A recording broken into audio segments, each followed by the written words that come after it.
Just a quick video on how I added the couplers, the trucks, and slightly weathered this Modimo HO Russian goods van boxcar. The first thing to solve was the trucks. Now Railway 187 told me that I could use the Modimo original trucks that came with the static model, and I didn't really want to use them for that reason. I didn't like the brittle plastic they were made from. They weren't a flexible plastic, and it was styrene rather than one of those, urethane like plastics. And so I put on a couple of ancient Varney, I think they're Varney, American metal trucks with metal wheels, and they're a straightforward job just to screw them into the undersides where the other trucks screwed out. They're like die-cast metal trucks, bogies, and the wheels are metal and they're naturally rusted, so I didn't have to paint them, and they run fine. They spin excellent. There's no problem there with them.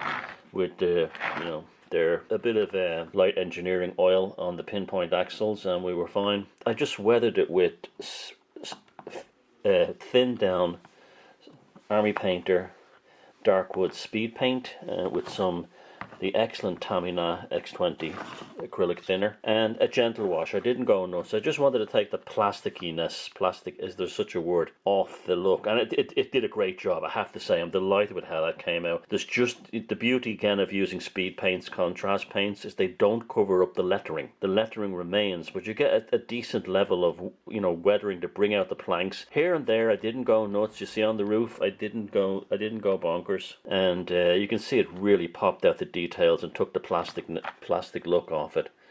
Just a little bit of a 50% mix of the speed paint and the Tamiya thinner. Now regarding the couplers, this was going to be a problem. There isn't a lot of space to fit them, so I found that I glued them onto underside and the end with glue and glaze, which is a flexible latex type rubber cement. Actually very useful. All hobby shops have it. You can get it on eBay too. A very useful cement for lots of things. It's often used for glazing windows on rolling stock. You've seen me use it on other things, but it's a useful glue for lots of things. Now it retains its flexibility, so rather than these being rigid, as I go around corners they bend back and forth.